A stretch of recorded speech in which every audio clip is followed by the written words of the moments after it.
Dalam diam, siapa dulu yang kamu maksud di situ? Rata-rata si orang kalau dibilang mencintai dalam diam, kebanyakannya adalah mencintai lawan jenis, begitu ya. Bagi adik-adik yang belum menikah, gitu kan, naksir, seneng tapi tidak berani mengungkapkan. Hingga yang ada adalah berlalu jam demi jam di waktu malam dengan mata yang tak juga mau terpejam karena memikirkan seseorang yang mungkin saat itu sudah ngorok dengan dalam.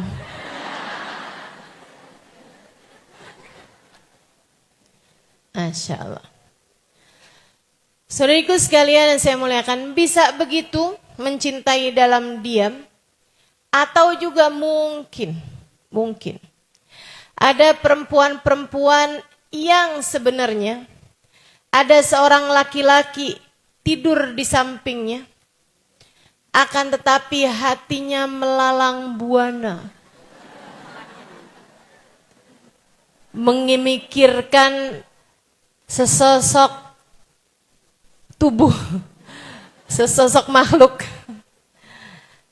yang lain yang tidak ada di sampingnya, akan tetapi dia tahu hatinya lebih mencintai laki-laki tersebut.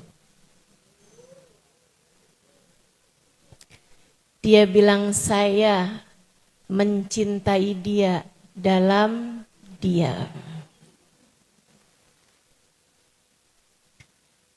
Itu bisa begitu maknanya, atau bisa ada yang lebih tinggi daripada itu.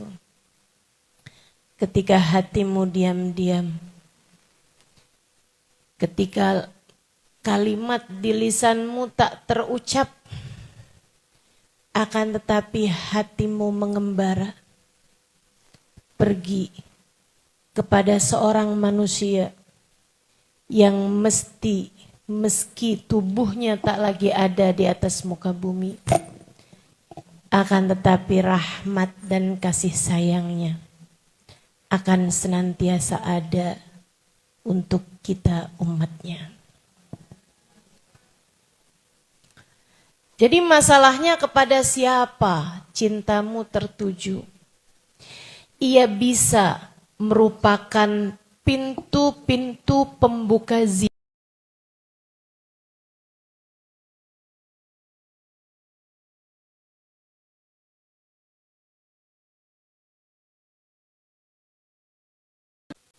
yang tadi saya sebutkan, pertama saya sebutkan.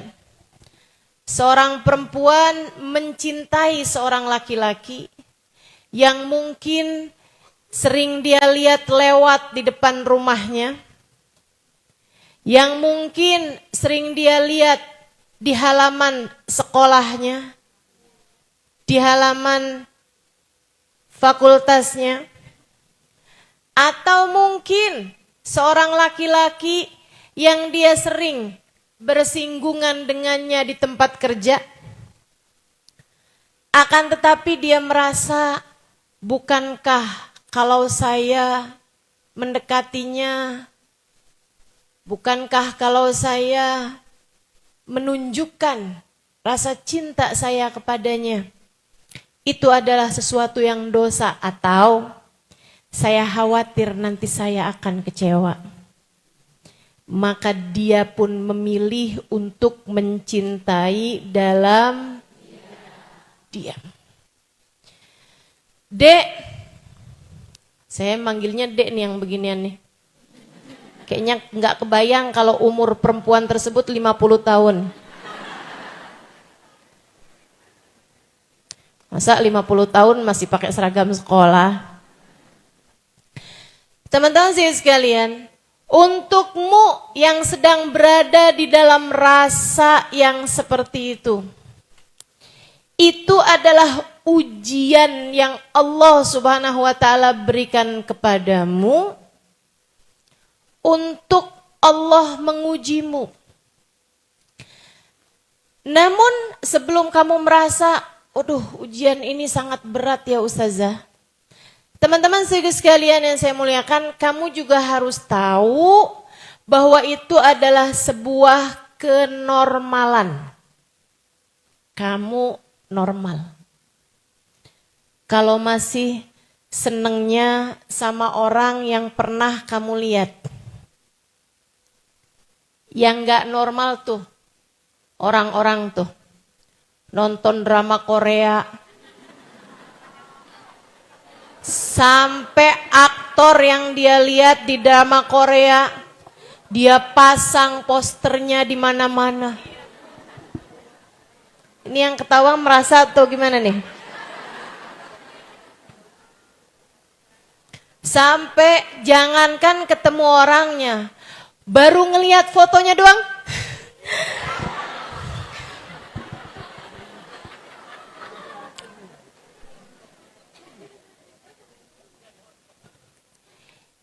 Ini yang menurut saya, atau saya rasa menurut orang-orang tua yang melihatmu tuh, kamu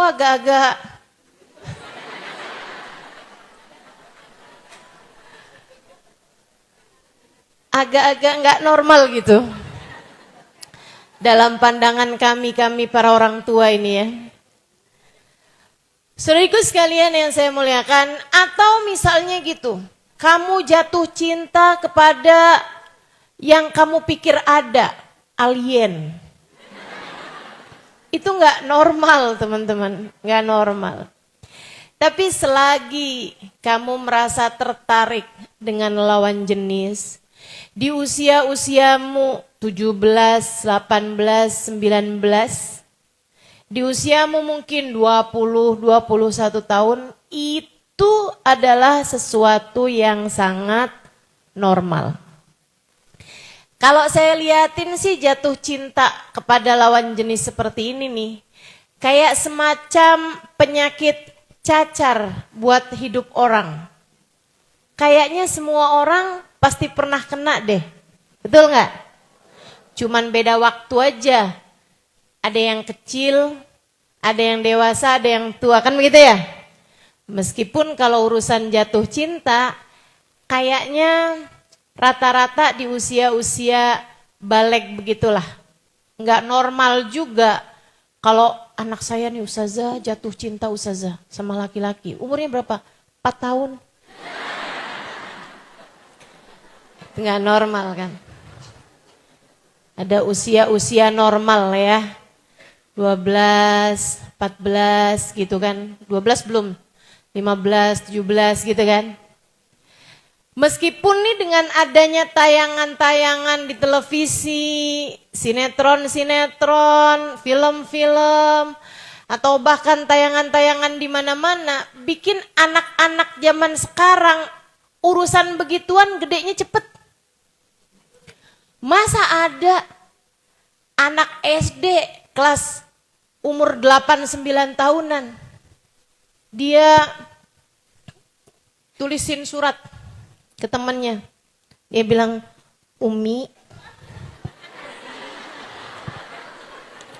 nanti pulang sekolah kita jalan bareng ya. Dijawab sama temennya, siap Abi.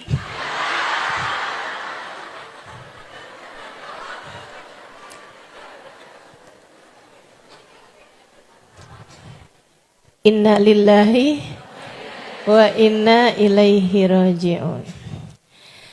Saudaraku sekalian saya muliakan, sesuatu hal yang normal. Tapi sekali lagi saya sampaikan ini ya.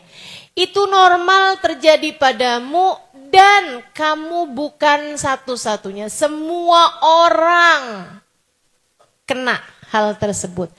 Terjadi kepada diri semua orang. Ustazah ngalamin juga. Jangan tanya saya. Terjadi pada diri semua orang, teman-teman saudaraku sekalian. Tapi masalahnya bagaimana kamu mengolah perasaan tersebut sehingga tidak terjadi dosa. Jatuh cintanya terjadi kepada semua. Akan tetapi kewajibanmu adalah mengolah perasaan tersebut sehingga tidak terjadi dosa. Dengarkan saya, Dek. Kewajibanmu mengolah rasa tersebut sehingga tidak terjadi dosa. Jangan salahkan cintanya. Kalau memang haram, Ustazah, kenapa Allah meletakkan cinta sebesar ini di dalam hati saya? Pakai segala nyalahin Allah, jauhan, halo. Allah memberi rasa itu kepada diri semua orang. Tapi yang kemudian sampai terjelembab kepada jurang-jurang dosa, enggak semua orang. Hamba-hamba Allah yang bertakwa mampu melewatinya dengan perasaan penuh bangga karena mereka telah melewatinya dengan cara yang terbaik. Ada banyak hamba-hamba Allah pernah punya rasa yang seperti itu, tapi mereka mengolah. Nih ya, awal kali rasanya itu memang di luar kontrolmu, Dek. Mbak, Kak, awal rasanya datang di luar kontrolmu. Kamu tidak bisa memilih kepada siapa hatimu jatuh cinta. Awal rasanya di luar kontrolmu. Ini kenapa banyak emak-emak senyum-senyum nih? Ingat zaman muda? Iya, nggak apa-apa. Awal rasa itu datang di luar kontrol. Sekali lagi, kamu tidak pernah punya pilihan untuk bisa memilih kepada siapa kamu jatuh cinta. Nggak bisa tuh. Jatuh cinta itu adalah niscaya, maksudnya sesuatu hal yang gitu aja gitu. Allah Subhanahu wa taala taruh gitu kan. Ketika kamu merasa waktu tiba-tiba berhenti berputar.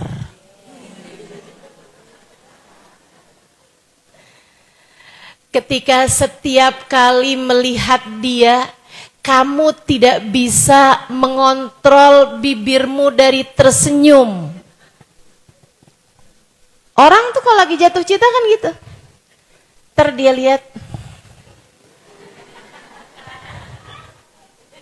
Ya lihat lagi.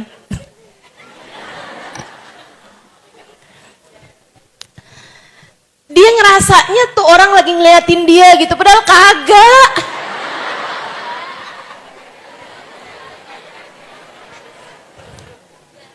Itu. Rasa awalnya itu Allah Subhanahu wa taala yang kasih, teman-teman. Yang kasih. Dan seperti yang saya bilang, itu semua orang dapat kayak begituan.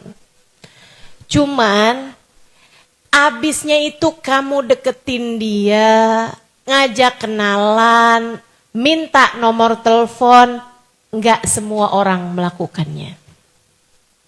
Karenanya kewajibanmu terhadap rasa cinta yang datang dalam hidupmu adalah mengontrol rasa tersebut sehingga kamu tidak terjebak dalam dosa. Apa dosanya?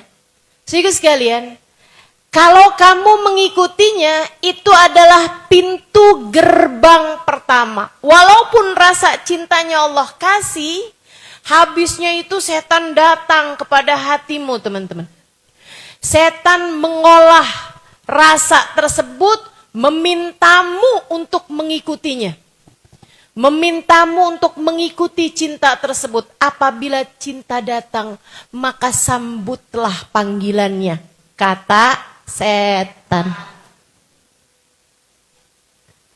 Saudaraku sekalian saya muliakan, kata setan.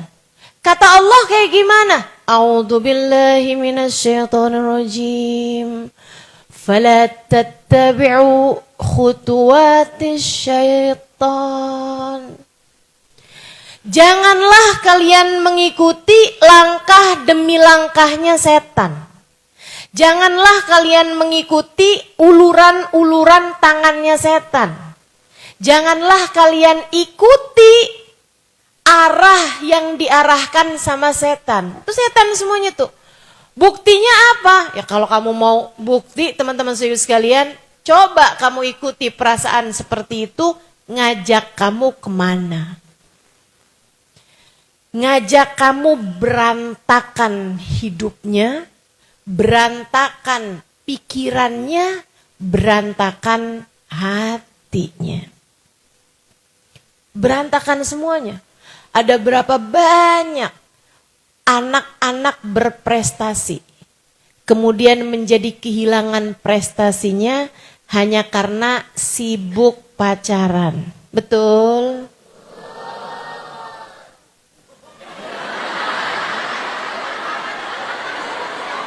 Kenceng bener deh.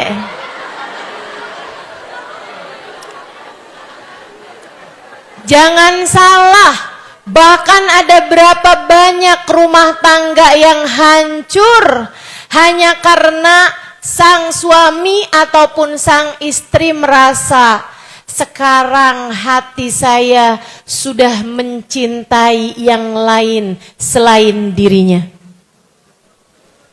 Ada banyak banget yang kayak begitu. Kejadian banyak teman-teman seriku sekalian. Gimana ya, hati saya sudah tidak cinta lagi kepadanya. Kenapa? Kamu mengikuti ajakan-ajakan setan. Ketika setan tersebut menjadikan rasa cinta yang Allah SWT letakkan kepada hatimu sebagai sebuah ujian, dia jadikan sebagai sebuah jebakan demi jebakan mendekatkanmu kepada perzinaan. Na'udzubillah min dzalik.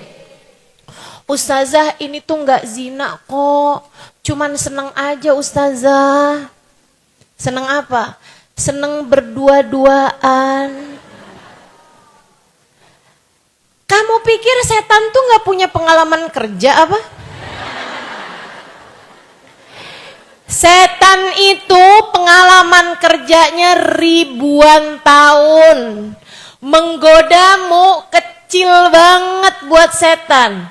Setan itu gak bakalan ngajakin anak yang biasa pergi ngaji, bakti sama orang tua, buat langsung zina. Gak sebodoh itu. Dia akan mengajakmu buat kenalan. Kalau kenalan kayak dosa apa kayak nggak dosa? Kayak nggak dosa, betul nggak? Halo? Kamu ngelihat zina dosa besar apa nggak?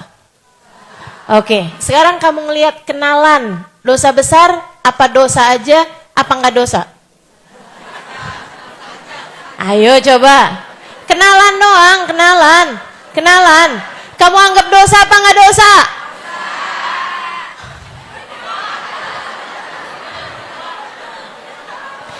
Ini karena saya ngomongnya di masjid. Karena saya nanyanya di masjid. Coba saya nanyanya di sekolah, bukan sebagai Ustazah Halimah, beda lagi jawabannya. Banyak di antara akhwat kita, anak-anak kita, banat kita yang menganggap kenalan doang apa salahnya? Kenalan kok. Di mana letak salahnya? Abisnya kenalan, tukeran nomor HP. Boleh nggak minta HP kamu? Saya cuman punya satu. Maksud saya nomornya juga cuman punya satu. Teman-teman sekalian, sampailah kemudian mereka kenalan. Dari awalnya salam, kemudian sapa. Kan gitu ya, nyapanya lewat chat. Hai.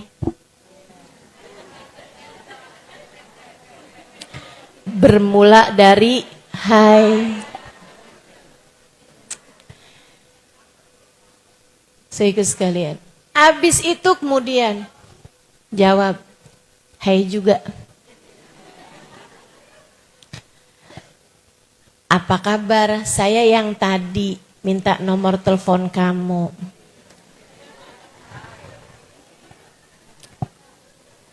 Barulah kemudian, kok asik ya? Kok dia menyenangkan ya diajak ngobrol? Kok dia seru banget ya? Jatuh cinta itu seperti bendungan. Teman-teman saya sekalian, ia bermula dari satu titik kecil hingga kemudian membesar dan runtuhlah seluruh bendungan. Awalnya kecil pasti. Jatuh cinta tuh kayak gitu.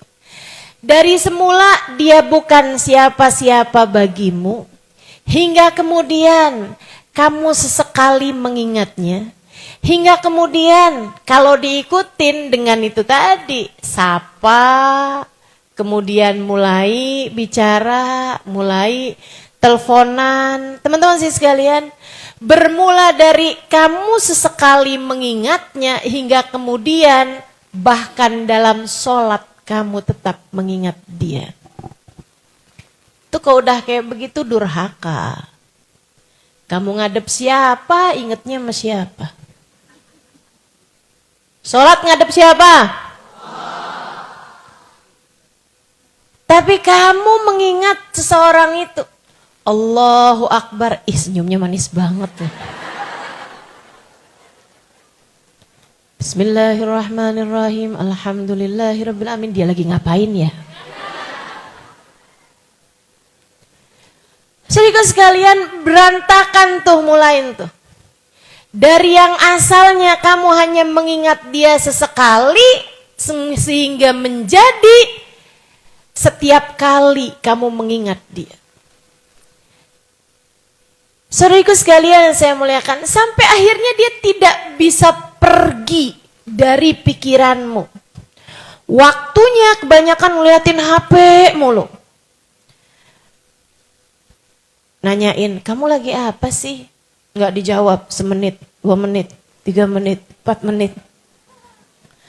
Udah dijawab 5 menit, lama amat sih. Saya sampai khawatir.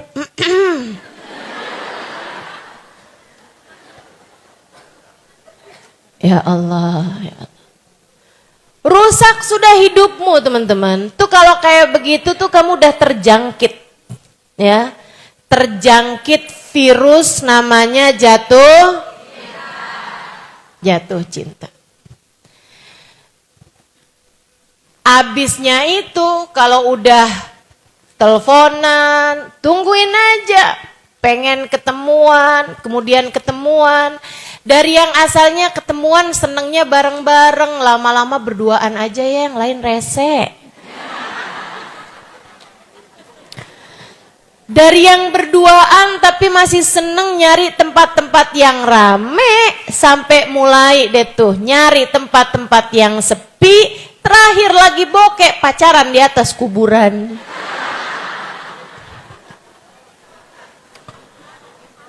Ya Allah, ya Allah. Beberapa waktu yang lalu saya lewat hutan. Hutan dari daerah Baturaden, Jawa Tengah. Karena saya habis mengisi di daerah Banyumas. Saya menginap di area Baturaden, besok paginya saya menuju ke Moga, besok siangnya. Ya. Saya menuju ke area Moga, Pemalang, Jawa Tengah. Lewatnya teman-teman, hutan yang jalannya untuk satu mobil dan banyak jalannya yang rusak. Kita serem setengah mati lewat hutan tersebut, ada banyak pohon-pohon. Saya ikutan petunjuk Google Map. Google Map itu kan cuma ngasih tahu jalan, nggak nyeritain keadaan jalan.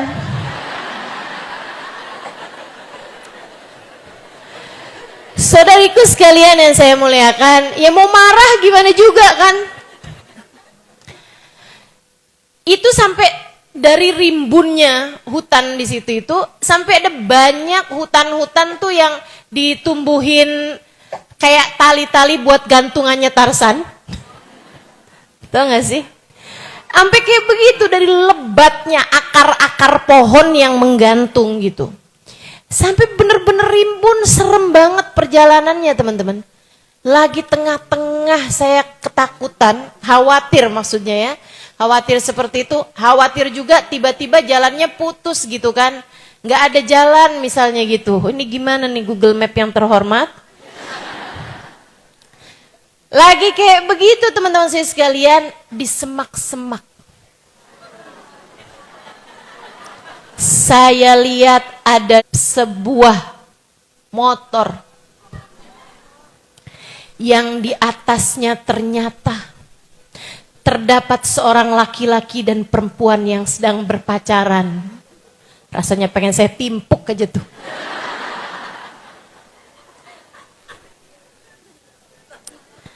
Pengen kita buka gitu kan. Pulang woi. Ibu bapak kamu nyangkul di sawah. Nyekolahin anaknya biar pada jadi pinter. Malah nyari semak-semak. Buat berduaan. Innalillahi wa inna ilaihi raji'un. Nah kalau udah berduaan kayak begitu, di tempat sepi kayak begitu, bagaimana kamu punya kendali terhadap bisikan setan untuk mengajakmu kepada perbuatan yang haram? Dari yang awalnya mungkin hanya sekedar genggaman tangan. Kemudiannya abisnya dia nangis, masa sih saya nggak pelukin? Untuk memberikan kehangatan. Abisnya itu kami hanya saling bersandar. Abisnya itu udah deh gitu. Ngeri teman-teman saudara sekalian. Setan punya urusan. Setan punya urusan. Naudzubillah. Dan kalau kamu sudah ada dalam belenggu setan, ini ya, nggak usah heran kalau ada orang pacaran nih, pacaran, yang si laki-laki atau si perempuan suka nyiksa kepada pasangannya dan mereka balik lagi. Pernah ketemu orang kayak begitu? Kok bisa banyak gitu tuh, merasa apa gimana?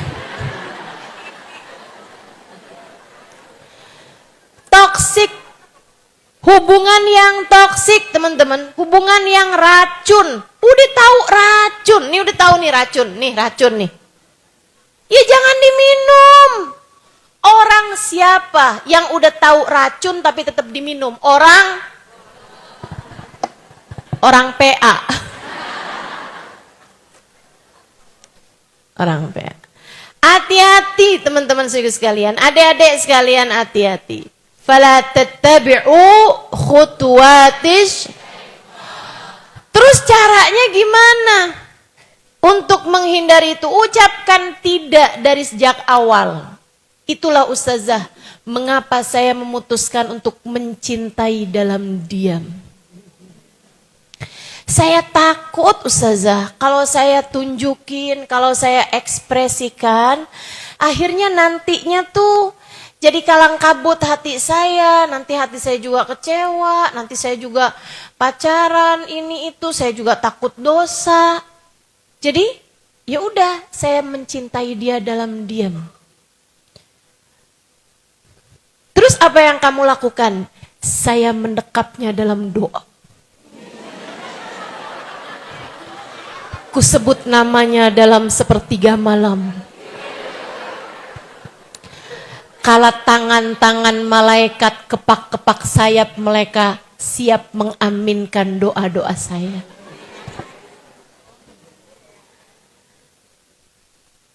Doa di sepertiga malam tuh mustajab. Ngapain minta dia? Kalau kamu tahu sesuatu yang sangat berharga dan kemudian kamu ditanyakan apa yang kamu mau, ngapain minta barang remeh, barang temeh, atau sesuatu hal yang kamu tidak tahu pasti bagus atau tidaknya. Jadi sekalian, nih kamu nih ya, misalnya gitu, dapat hadiah dari orang yang sangat kaya raya misalnya. Dia bisa memberikan kepadamu bahkan uang 100 juta, misal. Terus dia bilang, kamu akan saya kasih hadiah, kamu minta apa? Ada nggak di antaramu yang bilang wafer di kaleng kongguan? Ada yang mau minta kayak gitu? Enggak. Kamu pasti akan meminta sesuatu hal yang menurutmu sangat berharga gitu. iPhone yang terbaru, misal, ya kan ya? Cincin berlian, misal, atau apalah gitu, yang menurut kamu sesuatu yang berharga. Demikian pula dengan doa sepertiga malam yang terakhir, dan kamu minta si fulan, dan kamu minta cinta dari seorang manusia, dan kamu berharap seseorang yang itu dia, kamu mencintainya dalam diam. Apa doamu? Saya mau tahu, apa doamu? Ya Allah, jodohkanlah saya dengannya. Sebab saya mencintainya ya Allah. Kalau ternyata dia bukan jodoh saya, carikanlah orang yang seperti dia ya Allah. Matanya, hidungnya, kepribadiannya, indah senyumnya. Ya Allah, daripada repot-repot mending dia aja ya Allah.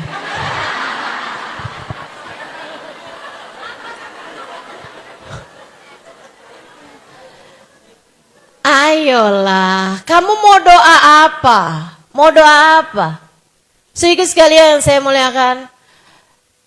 Iya, habis gimana dong Ustazah? Sekarang pacaran gak boleh. Mencintai dalam diam, dalam doa juga gak boleh. Yang sebaiknya apa?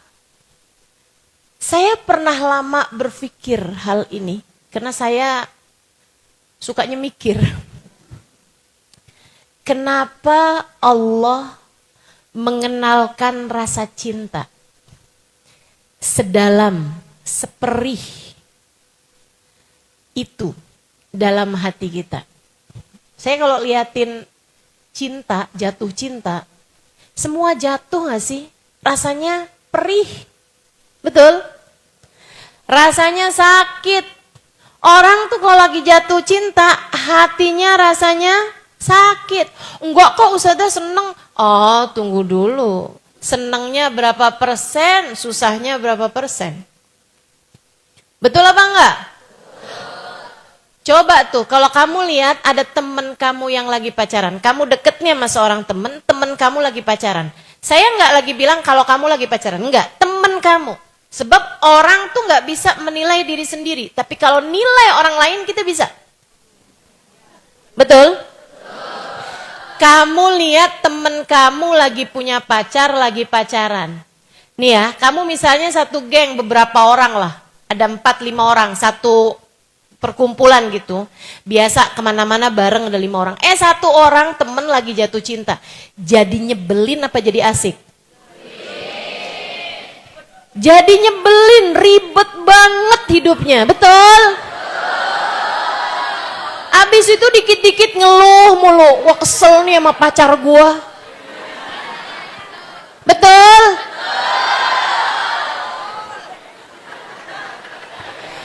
Terlihat hidup dalam bahagia atau terlihat hidup menyedihkan? Banget. Apalagi kalau udah dia cemburu. Apalagi kalau udah dia nangis-nangis. Apalagi kalau udah dia banting pintu, nangis di balik pintu. Siapa sih tuh yang ngajarin nangis di balik pintu? Saudariku sekalian yang saya muliakan, jadi suatu yang gak asik. Orang jatuh cinta tuh jadi bego teman-teman. Ini istilahnya seorang psikolog ya. Orang tuh kalau jatuh cinta, itu ada apa istilahnya neuron dalam pikirannya, teman-teman saya sekalian, hormonal neuron yang setara dengan narkoba, yang setara dengan narkoba, dengan narkotika. Jadi nggak bisa berpikir waras, jadi nggak bisa lagi memuliakan orang tua, jadi repot semuanya, berantakan semuanya teman-teman. Ya mestinya kayak gimana Ustazah? Olahlah rasamu hingga rasamu tidak menjebakmu, mengantarkanmu kepada perbuatan dosa. Saya lama mikirin, kenapa sih? Kenapa gitu? Apa hikmahnya? Allah memberikan rasa cinta di hati kita kepada seseorang gitu. Sampai bikin berantakan hidup kita, sampai hati kita terpenuhi dengan dia, sampai kita mikirin dia terus-terusan gitu. Dan serius sekalian, wallahu a'lam, tapi saya rasa kenapa Allah mengenalkan kepada kita rasa cinta yang bisa begitu dalam dan menyiksa di hati kita? Karena Allah hendak memberitahu kita bahwa kamu bisa mencintai sedalam itu. Kamu bisa mencintai sebesar itu. Kamu bisa punya rasa ingat kepada seseorang seintim itu, sebanyak itu. Maka jadikanlah orang itu. Hanya beberapa hari saya berjumpa dengan beliau. Kurang lebih sebulan, 2 bulan lah ya. Maksudnya bukan di waktu yang panjang kebersamaan. Akan tetapi subhanallah, menorehkan kisah indah luar biasa. Saya jumpa sama beliau di kota Tarim. Kemudian setahun berikutnya saya diundang oleh beliau untuk mengisi Tarim Hadramaut Yaman ya. Saya jumpa di sana. Kemudian tahun itu juga saya pulang kembali ke Indonesia untuk mulai mengajar dan berdakwah. Dan kemudian tahun itu, setahun kemudian dari perjumpaan saya, beliau mengundang saya untuk mengisi daurah. Mengisi semacam pesantren kilat selama kurang lebih 2 minggu di madras, di majelis taklim yang beliau buka di kota Salalah, Oman. Saya pun mengajar dalam bahasa Arab mengenai berbagai macam hal. 1 hari saya mengajar tentang sholat khusyuk. Saya cerita tentang sholatnya orang-orang yang khusyuk-khusyuk. Yang sholat rumahnya kebakaran gak terasa. Yang sholat dioperasi badannya gak terasa. Gak perlu bius. Cukup dengan sholat. Dari khusyuknya sholat mereka. Saya ceritakan kisah-kisah indah tentang kehusyuan sholat. Mic saya direbut sama Hubaba Bahia. La ya Halim muskida. Gak gitu Halimah, gak gitu. Saya bilang gak gitu gimana Hubaba? Ini ada jamaah di depan saya. Tapi ya itulah enaknya jadi guru ngajar di depan gurunya. Ya, kalau ada salah-salahnya langsung ditegur. Nah, sekarang gak ada guru saya nih. Mudah-mudahan yang saya sampaikan bukan sesuatu yang salah. Karena memang sudah, saya hanya melanjutkan apa yang disampaikan guru-guru kami ya. Jadi insya Allah keakuratannya teruji lah. Sehingga sekalian, Hubaba Bahia rebut mic saya, kemudian beliau bilang gak gitu Halimah, gak gitu. Saya bilang gak gitu gimana Hubaba? Haula kata beliau, yang kamu ceritakan itu adalah orang-orang lain itu, mereka Halimah, jangan kamu anggap 1 hari kita bisa sholat rumah kita kebakaran kita gak terasa. Jangan pernah harap 1 hari kita dioperasi terus kita bilang sama dokternya gak usah pakai obat bius, saya akan sholat aja. Kejauhan nak kamu bahasnya. Andai sholat itu tangga, yang kamu ceritakan adalah orang-orang yang berada di tangga yang paling tinggi. Sementara kita nih, andai tangganya nih 100, kita nih di tangga bawah nih. Dari tangga 2 naik tangga 3, naik tangga 4, merosot lagi. Sholat kita masih yang nyari kunci gak ketemu, giliran sholat inget. Betul. Gitu tuh. Kayak gitu. Giliran lagi sholat bising banget. Ustazah kok tahu? Saya juga gitu. Teman-teman saya ikut sekalian, saya muliakan, kata Hubabah itu suatu hal yang kejauhan kamu Halimah bahasnya. Terus saya bilang, Hubabah kalau kayak gitu, kan kita kan perlu mendekat kepada Allah nih. Sementara kita nggak bisa mendekat kepada Allah lewat jalur sholat khusyuk, gimana cara kita mendekat kepada Allah? Beliau bilang, mereka memang bisa mendekat kepada Allah, tapi kita enggak. Mendekat kepada Allah lewat sholat khusyuk. Kita enggak. Kita sholat Halimah. Jangan tinggal sholat. Kita sholat, kita kerjain. Akan tetapi berharap kita dekat dengan Allah karena sholat kita yang masih bising berisik itu. Enggak. Bukan lewat jalur situ kita bisa dekat dengan Allah Subhanahu wa taala. Sebagai murid saya pun bertanya, kalau begitu lewat jalur yang mana Hubabah? Dan Hubabah mengatakan, ma'ana nabi ya khair nabi. Kita punya nabi seindah-indah nabi. Kita punya nabi besar Muhammad. Ada di tingkat tertinggi kedekatan dengan Allah Tuhan kita. Nabi Muhammad, Allah menyampaikan tentangnya wa rafa'na laka dzikrak, dan sungguh telah kami tinggikan namamu wahai Nabi Muhammad, hingga aku sejajarkan namamu bersama dengan namaku, aku sandingkan namamu dengan namaku di tiang-tiang surga, di tiang-tiang arsy ataupun di pintu-pintu surga.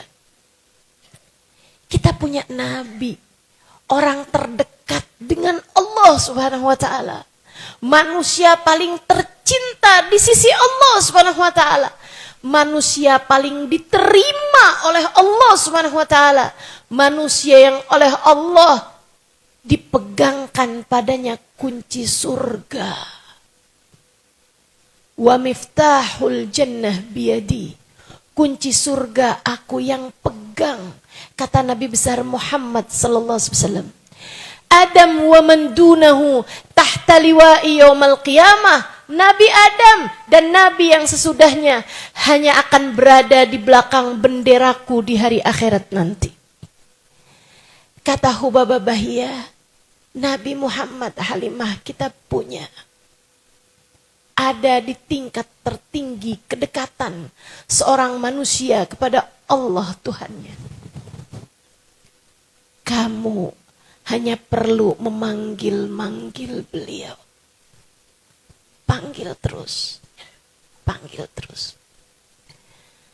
Sebab cinta kepadanya tak ada yang tak terbalas. Cinta kepada Nabi Muhammad tak akan pernah menjadi cinta yang bertepuk sebelah tangan. Cinta kepada Nabi Muhammad tak akan pernah menjadi cinta yang mengecewakan. Cinta kepada Nabi Muhammad hanya akan berbuah dengan rasa manis dunia sebelum kelak di hari akhirat nanti. Kita punya Nabi Muhammad. Ini adalah yang paling mungkin untuk kita lakukan dalam rangka pendekatan kepada Allah. Saya tanya lagi, bagaimana cara saya memanggil Rasulullah Hubabah? Dengan banyak sholawatkah?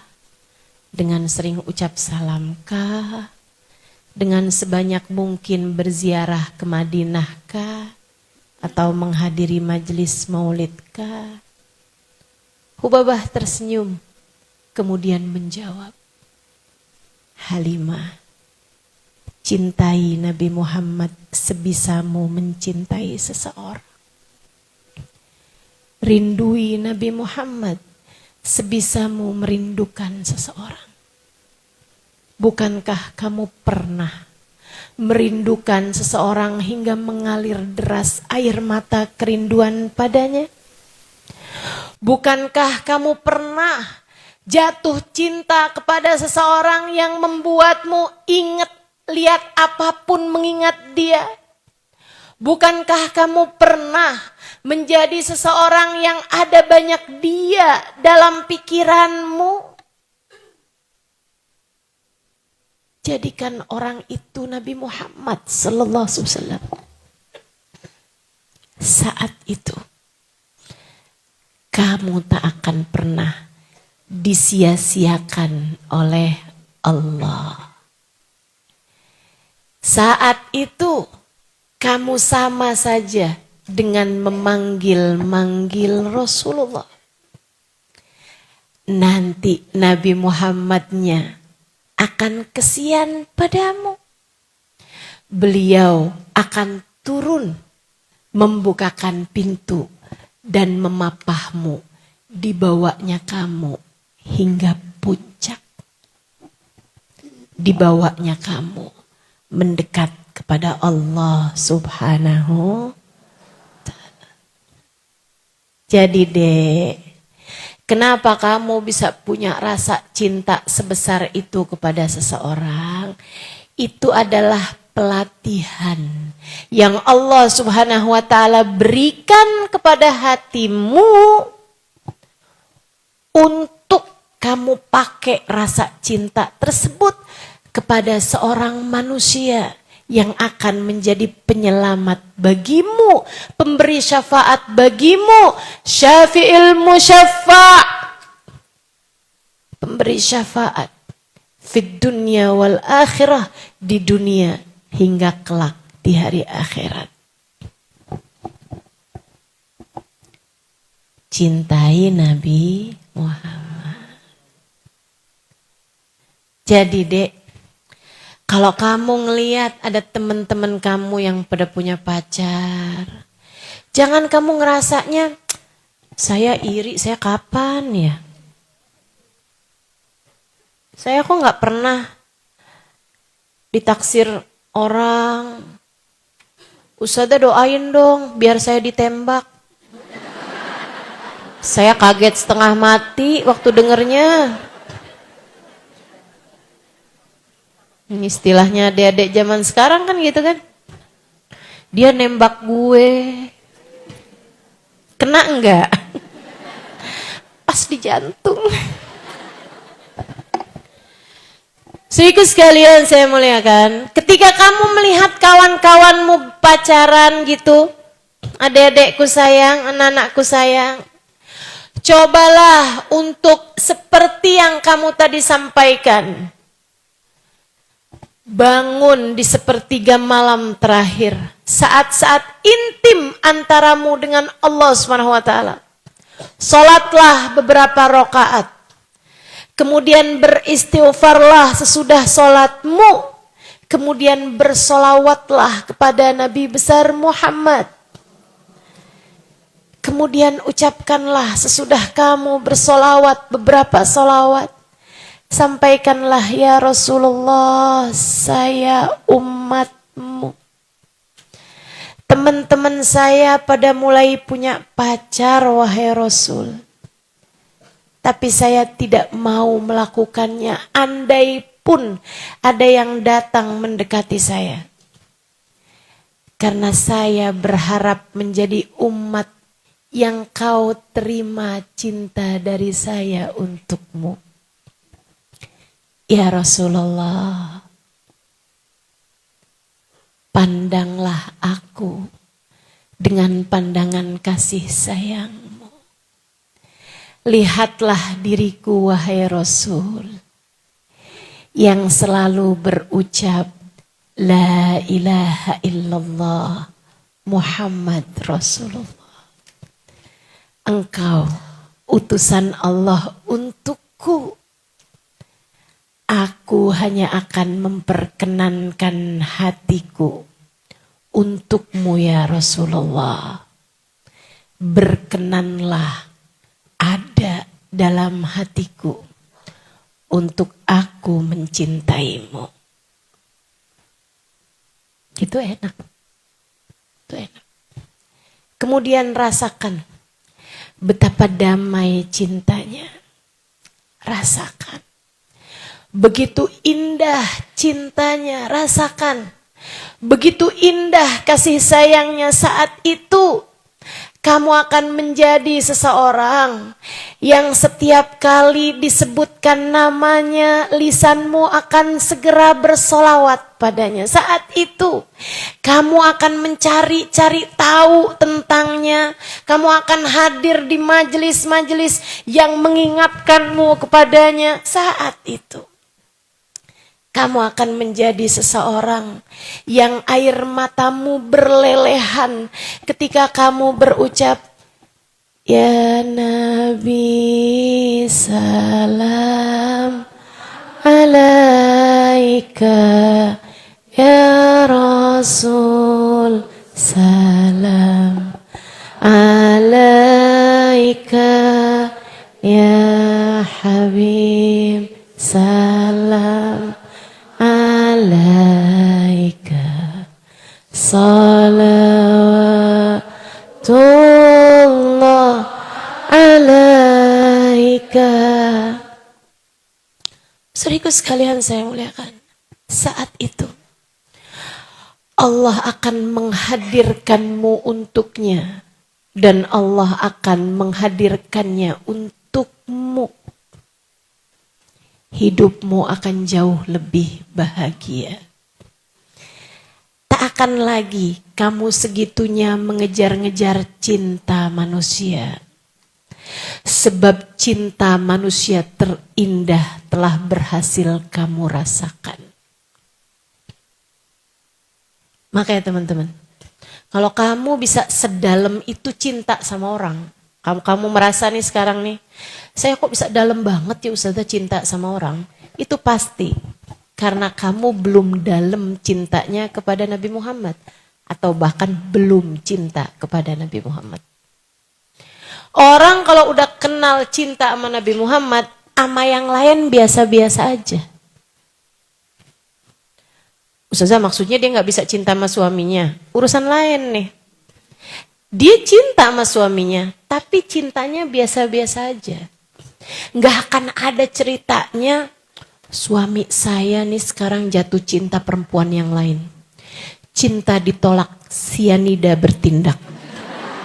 Gak ada. Gak akan ada ceritanya, orang kalau udah cinta sama Nabi Muhammad di hatinya nih gede teman-teman. Gak akan ada ceritanya sampai dia itu berusaha cari tahu kemana pergi suaminya. Kemudian kau besar cintanya nih kepada Nabi Muhammad SAW. Gak akan ada ceritanya juga gitu. Dia sakit hati kepada perempuan. Sakit hati yang besar banget kepada perempuan yang suaminya jatuh cinta lagi kepadanya. Sampai bikin dia akhirnya, jadi suami saya bisa selingkuh, saya juga. Gak akan ada ceritanya kayak begitu. Perempuan yang punya cinta besar kepada baginda Nabi besar Muhammad sallallahu alaihi wasallam, enggak akan ada ceritanya. Ini hidung kurang mancung, biar suami saya tambah seneng dah sama saya operasi plastik. Enggak akan ada, menghalalkan segala cara demi untuk suami, enggak ada. Kenapa gitu? Sebab saya baca dalam Al-Quran. A'udzu billahi minasyaitonir rajim. Wal mu'minuna asyaddu hubban lillah. Orang mukmin gak akan pernah besar cintanya kepada apapun dan siapapun, sebab orang mukmin cintanya yang terbesar kepada Allah. Orang mukmin cintanya kepada Allah, cintanya kepada Rasulullah penuh seluruh ruang hatinya. Hingga dia tidak akan pernah mencintai siapapun dan apapun lebih daripada cintanya kepada Allah dan Rasulnya. Ada, biasa-biasa aja. Gede cintanya, tapi bukan kepada manusia selain Nabi besar Muhammad SAW. Kalau kamu ngerasa cinta kamu gede sama siapapun, coba liatin. hati kamu belum gede cintanya kepada Allah, belum gede cintanya kepada Rasulullah. Gedein cinta kamu sama Allah dan Rasulnya. Tenang hati kamu. Tenang jiwa kamu teman-teman. Insya Allah. Jadi mencintai dalam diam gimana Ustazah? Bagus jika kamu mencintai yang seharusnya dicinta. Nabi Muhammad dan Tuhannya Nabi Muhammad. Allah subhanahu. Tapi mencintai manusia-manusia yang punya kekurangan sepertimu juga. Mencintai orang-orang yang kamu ketemu di sekolahmu, di tempat kerjamu. Enggak teman-teman. Enggak banget.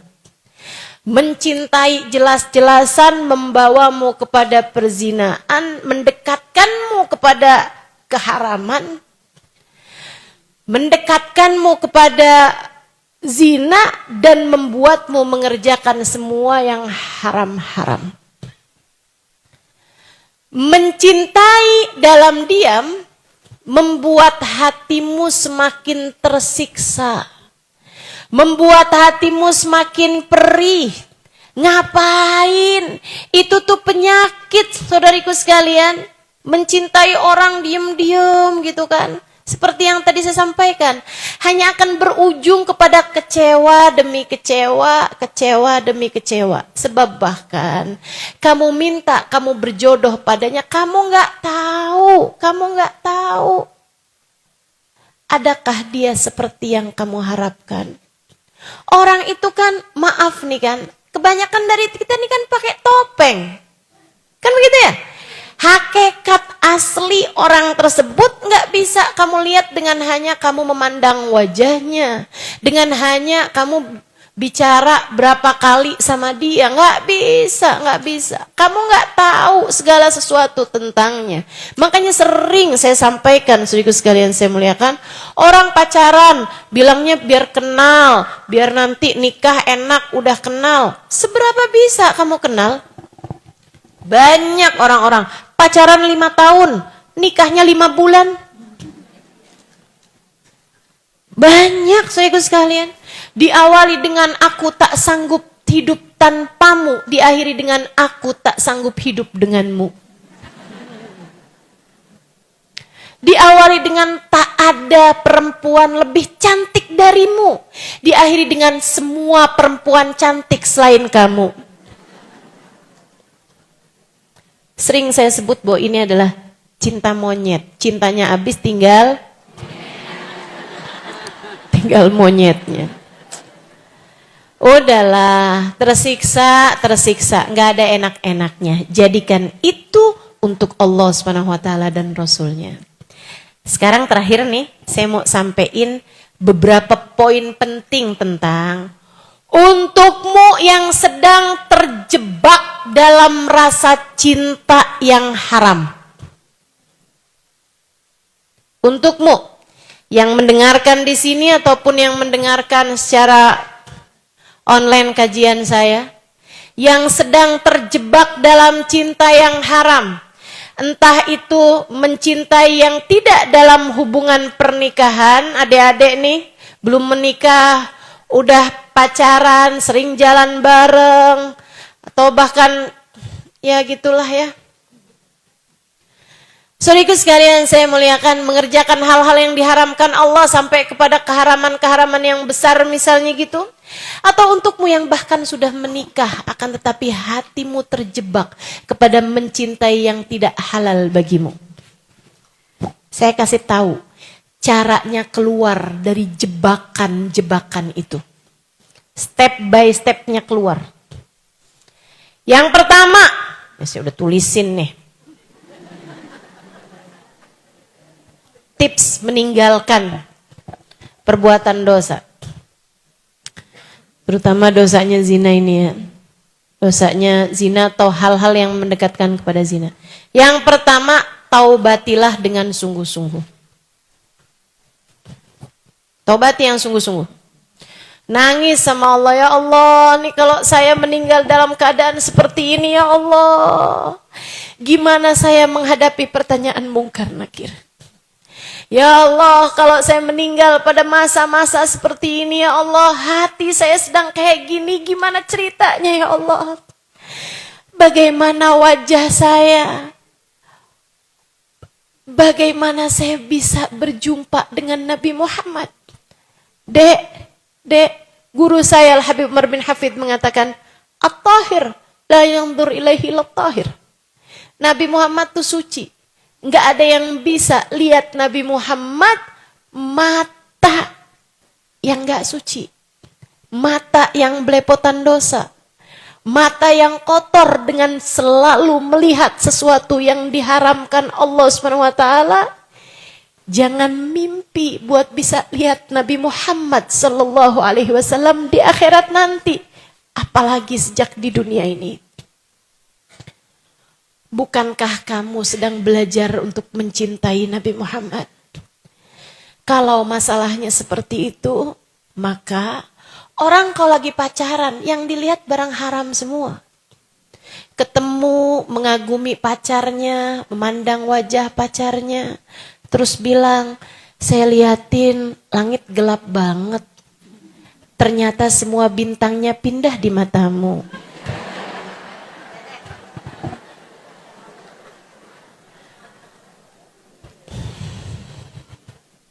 Itu setan semua, teman-teman. As-sahmul masmum min iblisil marjum. Katanya Nabi Muhammad, nazar, memandang kepada yang enggak halal, itu adalah anak panah beracun yang dibidikkan oleh iblis kepada hati seseorang. Pandangannya udah penuh racun semua itu baru mandang. Belum lagi kalau terjadi hal-hal yang tidak diinginkan ya, meskipun mereka berdua menginginkannya, nyari hotel, aduh udah bahaya semua tuh matamu itu. Bukankah kamu berharap bisa memandang wajah Nabi Muhammad? Bukankah kamu berharap di akhirat nanti kamu bisa memandang wajah Sayyidah Fatimah Zahra? Sayyidah Fatimah tuh pernah bilang, al-khair lin nisa an la tara rajulan wa la yaraha rajul. Sebaik-baik hal yang dilakukan perempuan adalah tidak melihat laki-laki dan tidak dilihat laki-laki yang bukan mahramnya. Itu sebabnya saya pakai cadar dan hanya membuka ketika semuanya perempuan. Saya lagi belajar. Kepengen jadi perempuan yang wajah saya tidak dilihat laki-laki. Dan saya belajar untuk tidak melihat laki-laki yang bukan mahram saya. Teman-teman saya sudah berhasil? Belum. Namanya juga orang belajar. Ya kan begitu? Makanya saya minta semua yang hadir di majelis-majelis saya, jangan foto saya. Kenapa gitu? Takut tar fotonya hilang, kan ada yang lihat. Kan begitu? Udah aman-aman jangan foto saya. Ustazah saya foto buat saya aja kok, diem-diem aja. Ya kan kamu gak tahu gitu. Nanti kemana foto itu, ya kan? Udah, lagian mata bisa lupa siapa yang dia lihat. Tapi hati tak pernah lupa siapa yang dia cinta. Kita biar terhubung dengan hati aja. Begitu kan ya? Saudaraku sekalian saya muliakan. Taubati dosa-dosamu itu. Ustazah saya nih sekarang masih lagi pacaran nih. Saya taubat Ustazah. Taubat. Kenapa gitu? Karena teman-teman saudaraku sekalian. Walaupun kayaknya nih saya kalau ketemu sama dia lagi nih. Saya kayaknya bakalan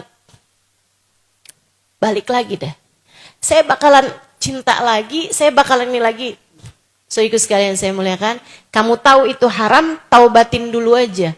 Kamu gak pernah tahu. Mungkin abis kamu taubat, kamu mati. Betul apa enggak? Mungkin abis taubat kamu mati, sehingga kamu mati dalam keadaan sudah bertaubat. Mungkin sesudah kamu taubat dan kamu putus sama dia gitu. Dianya kemudian meninggal dunia, kamu menyelamatkan dia juga. Maka saudaraku sekalian saya muliakan, taubatilah. Taubati dulu aja. Ya Allah, maafin mata saya ya Allah, yang suka lihat yang haram-haram, maafin telinga saya ya Allah, yang dengerin dia ngomong sampai jam 4 pagi. Saya udah ngantuk nih, tutup dong. Kamu aja. Sampai subuh. Sehingga sekalian yang saya muliakan, ya Allah maafkan lisan saya ya Allah. Maafkan tangan saya ya Allah, maafkan kaki saya ya Allah. Maafkan semua anggota tubuh saya ya Allah, maafkan hati saya ya Allah. Taubat teman-teman, minta ampun sama Allah Subhanahu wa taala. Minta maaf sama Allah Subhanahu wa taala atas segala dosa yang telah kamu lakukan. Itu yang nomor 1. Jangan biarkan setan mengelabuhimu dengan bilang, "Allah, tobat, ntar besok juga kerjain lagi." Tobat apaan? Abis ini dia ngechat juga kamu bawa lagi.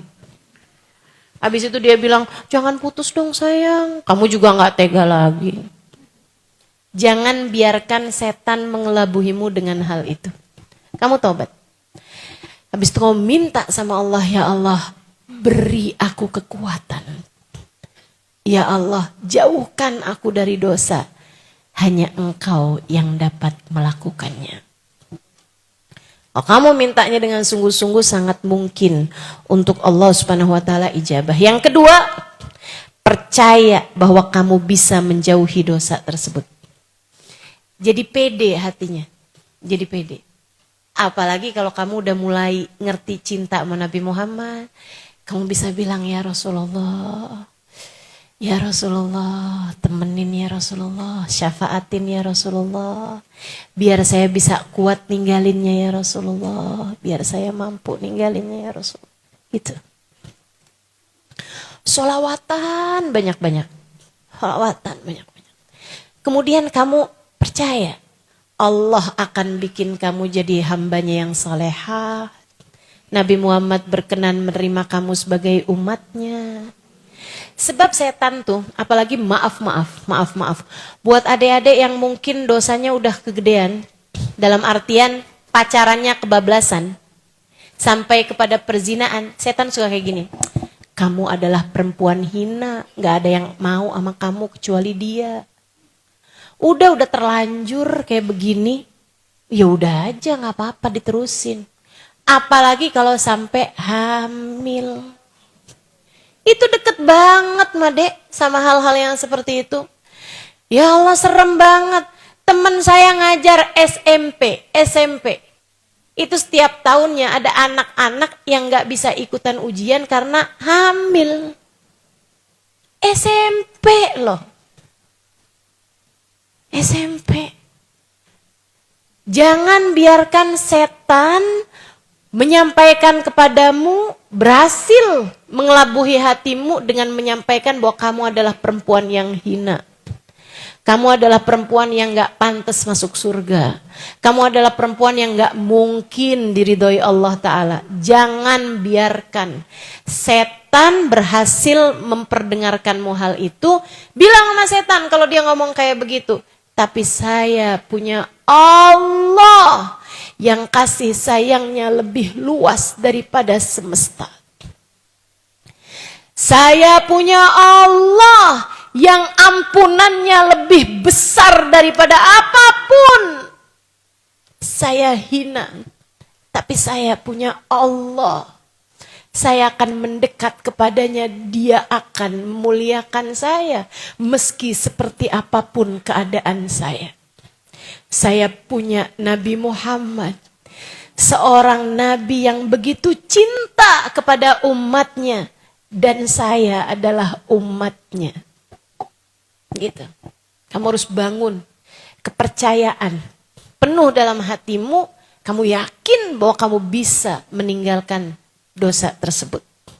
Sebab Allah tuh seringkali memberi sesuai dengan persangkaan kita. Kalau kita nyangka begitu, insya Allah dikasih sama Allah Subhanahu Wa Taala kemampuan meninggalkan dosa. Kemudian yang ketiganya, menghindari kesempatannya. Ya, kalau kamu seringnya terhubung sama dia pakai apa? Pakai HP, ganti nomor HP-nya, buang kontaknya.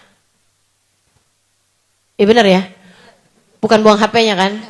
Buang. buang kontaknya gitu. Hindari kesempatan-kesempatannya gitu kan. Kalau dia ketemu mau datang itu, jangan temuin. Jangan temuin. Kalau kamu memang harus ketemu gitu karena tinggal masih dalam lingkungan yang sama gitu ya, kayak di kantor atau apa gitu, jangan pernah ada kesempatan untuk berdua-duaan dengan dia. Hindarin aja, hindarin. Cari temen, kalau perlu deketi teman-teman kamu untuk kemudian minta biar nggak ada kesempatannya. Karena memang teman-teman saya sekalian, kan Nabi Muhammad bilang, ma khala rajul wa imra'ah illa wa syaitan talituhuma. Tidaklah berduaan laki-laki dan perempuan kecuali yang ketiganya adalah setan. Kemudian yang keempat, menjauhi pergaulan dan lingkungannya. Jauhin teman-teman yang bikin kamu nantinya pacaran lagi. Nah tuh, cari teman-teman yang lain, teman-teman saudara sekalian. Nih, cari teman-teman majelis, cari teman-teman di komunitas kan banyak tuh.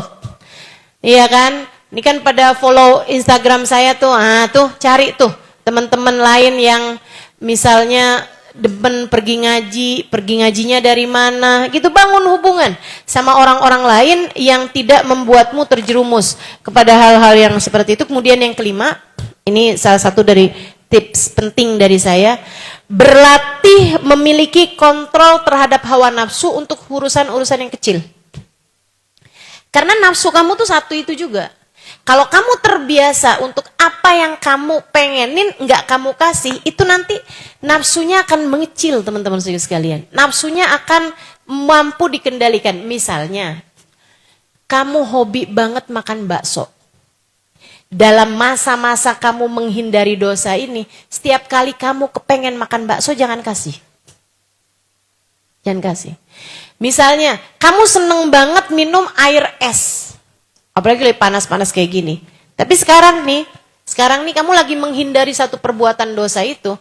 Tiap kali kamu pengen minum air es, jangan kasih air es. Air biasa aja gitu, nggak usah dingin gitu kan. Itu tuh akan melatih kamu untuk memiliki kontrol terhadap hawa nafsu kamu. Kamu bisa handle hawa nafsu kamu tersebut gitu. Bisa kamu kendalikan gitu ya. Kemudian makanya kan orang kalau mau maksudnya senang terhadap perzinaan tapi tidak dalam lingkungan yang belum nikah gitu maksudnya, itu kan sama Nabi disuruh puasa. Kan gitu kan? Karena memang puasa menghindari apa yang kita inginkan itu merupakan cara paling kuat untuk bisa menjadikan hawa nafsu kita lebih terlatih. Kemudian yang keenam, bangun kebiasaan yang baik. Ya, bangun kebiasaan yang baik. Misalnya bangun sebelum subuh untuk tahajud beberapa rakaat. Misalnya habis subuh baca beberapa zikir, gitu ya.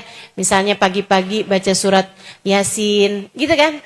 Bangun kebiasaan-kebiasaan baik. Misalnya sebelum tidur sama bangun tidur baca sholawat kepada Nabi Muhammad 10 kali gitu. Enggak harus sesuatu yang sifatnya ibadah secara langsung. Bisa juga misalnya kayak setiap pagi kamu latih untuk tersenyum gitu kan. Latihan senyum nih gitu. Latihan untuk bilang kepada diri sendiri, saya hamba Allah, saya umat Rasulullah. Gitu teman-teman saya sekalian. Bangun kebiasaan-kebiasaan yang baik. Bahkan sekedar untuk tiap bangun tidur bersihin tempat tidur misalnya gitu ya. Bangun kebiasaan-kebiasaan yang baik. Itu akan membuat kamu punya kontrol lebih terhadap diri kamu sehingga mudah untuk meninggalkan perbuatan dosa. Yang ketujuh, tiap abis ngerjain dosa langsung istighfarin. Biar nggak jadi dosa yang numpuk-numpuk. Dan yang kedelapan, berdoalah terus, beristikharahlah pada Allah Subhanahu wa taala, minta bimbingan kepada Allah Subhanahu wa taala untuk jalan hidupmu. Saudara sekalian, ada doa yang mau saya ajarkan kepada teman-teman dan ini sering pernah beberapa kali saya ajarkan, tapi mungkin ada teman-teman yang belum tahu. Baca begini setiap pagi nih, ya hayy ya qayyum birahmatika astaghith wa min adzabika astajir aslih li sya'ni kullah wa la takilni ila nafsi tarfata ain. Baca 19 kali di waktu pagi. Sebelum kamu keluar rumah, sebelum kamu pergi sekolah, sebelum kamu pergi ke kantor, sebelum kamu beraktivitas apapun, kamu baca doa ini 19 kali. Kenapa 19 kali Ustazah? Ini doa diajarkan Nabi Muhammad kepada Sayyidah Fatimah Zahra untuk mampu mengendalikan hawa nafsu kita, teman-teman. Itu doa kuat banget buat menghindari kamu terhadap dosa apapun yang selama ini kamu sedang terjebak di dalamnya. Ini sebenarnya bukan hanya dosa ini aja ya. Dosa apa aja? Buat ibu-ibu yang sedang terjebak hutang riba. Buat ibu-ibu yang demenannya utang. Demen kok utang. Jadi sekalian, buat ibu-ibu nih yang bawaannya kayak kepengen marah mulu sama suami, omel mulu gitu sama suami, ada nggak yang begitu? Abis itu nyesel gitu kan? Kalau suami udah jalan, ya Allah nyesel, gimana kalau dia nggak pulang? Nah tuh, cobain deh Bu, tiap pagi baca 19 kali doa ini. Ya Hayyu ya Qayyum, birahmatika astaghits. Wa min adzabika astajir, aslih li sya'ni kullah wala takilni ila nafsi tarfatain. Artinya, ya Hayyu ya Qayyum, wahai Engkau ya Allah, Zat yang Maha hidup lagi Maha kuat. Birahmatika astaghits, rahmatmu aku harapkan. Wa min adzabika astajir, azabmu aku berlindung darinya. Azabmu jauhkanlah dariku ya Allah. Aslih li sya'ni kullah, ya Allah benerin saya dong ya Rabb. Semuanya. Beneri keadaan saya, beneri badan saya, beneri mata saya, telinga saya, benahi ya Allah. Aslih li sya'ni kullah wala takilni ila nafsi. Jangan biarkan diriku dikuasai hawa nafsuku tarfata ain, meskipun hanya sekejap mata. Baca itu berapa kali? Kapan? Pagi hari. Insya Allah. Apal? Iya. Yang belum nanti saya taruh aja deh di Instastory saya ya. Instastory itu di mana Ustaz? Di Instagram. Ntar ada yang nanya, Instagram belinya di mana? Iya. Baik, bismillahirrahmanirrahim. Mudah-mudahan Allah Subhanahu wa taala mudahkan kita untuk bisa menjadikan rasa cinta yang Allah taruh dalam hati kita diberikan sesuai dengan yang semestinya, bawa keselamatan bagi kita dunia akhirat insyaallah. Ala hadhihi niyyah wa bikulli niyatin salihah jami'ah syamilah ila hadratin Nabi Muhammad sallallahu alaihi wa alihi wasallam. Al-Fatihah.